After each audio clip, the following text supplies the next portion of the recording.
짧지만 소름 돋는 사연. 난 효정이다님 사연입니다. 모두가 사랑하는 그녀. 그녀 K. 그녀가 나와 같은 반인 중학교 3학년 때 있었던 일이다. 아마도 그녀를 만들 때 신은 단 하나의 실수도 하지 않은 것이 분명했다. 너무나 예쁜 K는 심성도 착했기에 모두가 그녀를 좋아했고, 반장이었던 K는 선생님의 애정도 듬뿍 받고 있던 아이였다. 그런데 K의 담임 선생님은 암에 걸려 아프셨다.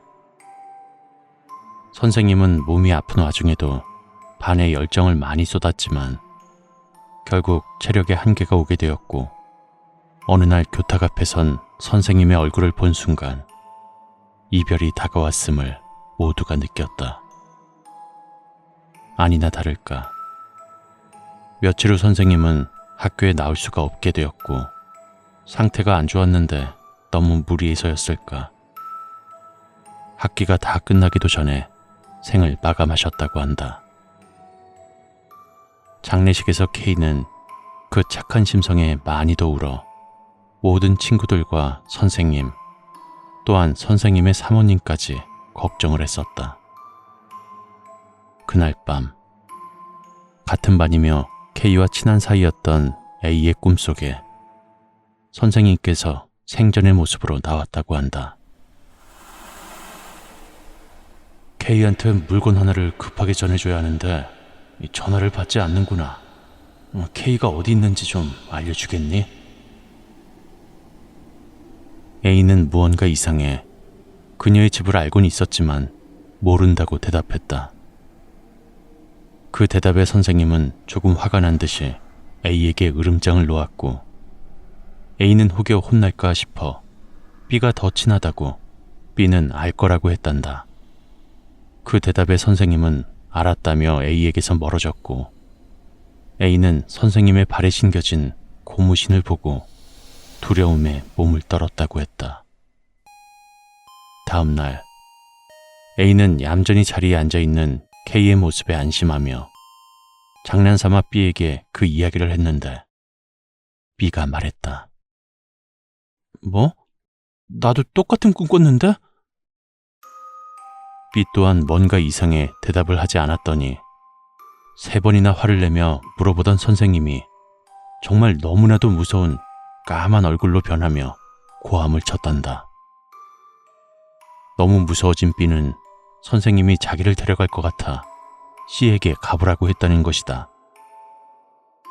그런데 놀랍게도 C 또한 같은 꿈을 꾸었다고 했다. 무슨 고전괴담 같죠? 그런데 당사자인 C에게 직접 들은 이야기입니다. 이 이야기를 K도 알고 있는지는 모릅니다. C가 대박이라며 이야기해 준 것을 정리해 본 건데요. 당사자인 C의 말에 의하면 선생님이 깔끔한 옷을 입고 자기를 찾아와 K의 행방에 대해 묻길래 처음엔 A와 B의 이름을 차례대로 이야기했답니다. 그랬더니 이미 다녀왔다며 너는 알고 있지, 너는 착한 학생이지 하며 타이르듯 이야기하셨다고 합니다. C는 뭔가 이상해서 잘 모르겠다고 대답하니 선생님은 심하게 화를 내시며 왜 거짓말을 하냐며 막 혼내시는데, 집에 있을 거라는 이야기는 절대 하면 안 될 것 같아서 이리저리 생각한 끝에 이렇게 말했답니다. 오늘 저는 K랑 안 놀았고요. 다른 애들이랑 놀았어요. 걔들한테 가서 물어보세요. 그랬더니 꿈에서도 선생님이 엄청 당황한 표정을 지으시더니 정말로 K가 어디 있는지 모르냐고 한 번 더 묻고는 뒤돌아 가셨다고 하시더군요. 정말 K는 싫어하는 사람이 하나 없을 정도로 완벽한 친구였었거든요. 아마도 그 선생님 역시 학생에 대한 애정이 깊어서 그러셨던 거겠죠. 이 이야기를 들으며 마치 어딘가의 괴담처럼 들었던 이야기를 꿈을 꾼 본인에게 듣게 되어 신기하기도 하고 무서웠던 기억이 있습니다. 딸기딸기애님 사연입니다. 비 오는 날 물귀신을 조심하세요. 안녕하세요. 22살 여자 딸기딸기애입니다.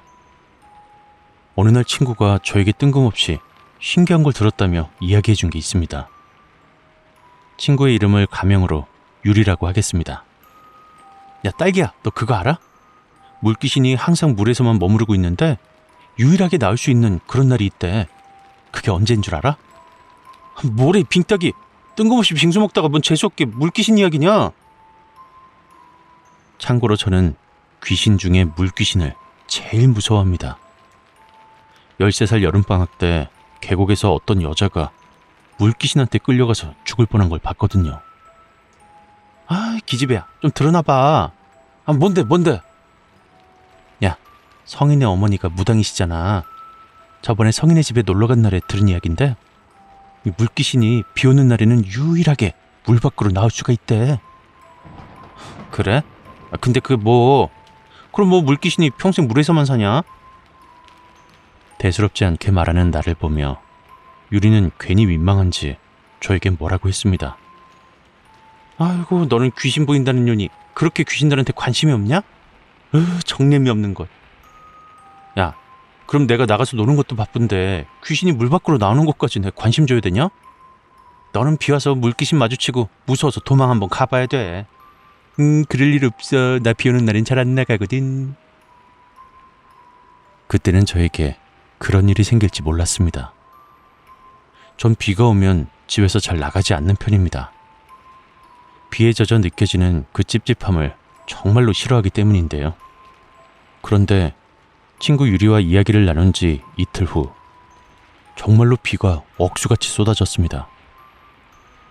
그래서 그날도 집에서 나가지 않으려고 했는데 밤 10시쯤에 언니가 라면 하나를 사오라고 했고 나가지 않을 거라고 버티다가 언니한테 열대 얻어맞고는 투덜투덜거리며 라면을 사러 결국 밖으로 나가게 되었습니다. 미친 꽃게 진짜. 확 동강내서 꽃게탕 라면을 끓여버릴라. 난 진짜 귀신보다 저 인간이 더 무섭다니까. 그렇게 궁시렁거리며 라면을 산 후에 집에 가고 있었는데 저 멀리서 살이 찐 여자가 저랑 마주보는 방향으로 걸어오고 있었습니다. 아이고, 저 사람도 비 오는 날에 고생하시네. 그런 생각을 하며 가던 길을 마저 가는데 점점 가까워질수록 사람이 아닌 것 같다는 생각이 들기 시작했습니다. 그 여자는 살이 찐 것이 아니라 몸이 이상하게 퉁퉁 부어 있었고 얼굴조차 부어서 얼굴이 어떻게 생겼는지 정말로 알아볼 수가 없었습니다. 그 흉측한 모습으로 두리번 거리더니 길을 가는 다른 여자분을 보고는 그 여자를 따라 집으로 같이 들어가고 있었습니다. 저는 뭐지 했지만 그냥 생각하지 않고 집으로 들어갔죠. 그런데 일은 다음 날 벌어지게 되었습니다. 다음 날 그 흉측한 여자가 다른 여자를 따라 들어간 그 집 앞에는 구급차와 경찰차 그리고 사람들이 웅성웅성거리고 있길래 거기에서 구경 중이던 유리를 발견하고는 물어보았습니다. 야, 무슨 일이야? 딸기야, 저 집 여자 아침에 욕조에서 죽은 채로 발견됐대. 그때 저는 온몸에 소름이 끼쳤습니다. 어제 보았던 그 불대로 불어 형체를 알아볼 수 없었던 여자가 물귀신이었다는 것을 다시 확신하게 되었고 그 여자가 정말 비 오는 날 물에서 나와 자기의 자리를 채워넣기 위해 저지른 일이라는 것을 알게 되었습니다. 그날 만약에 나를 따라왔으면 큰일이 일어났을 거라는 생각에 너무 무섭고 소름이 끼쳤습니다. 이 일은 최근에 겪은 일인데다가 너무 무섭고 소름이 끼쳐 한번 올려보았습니다.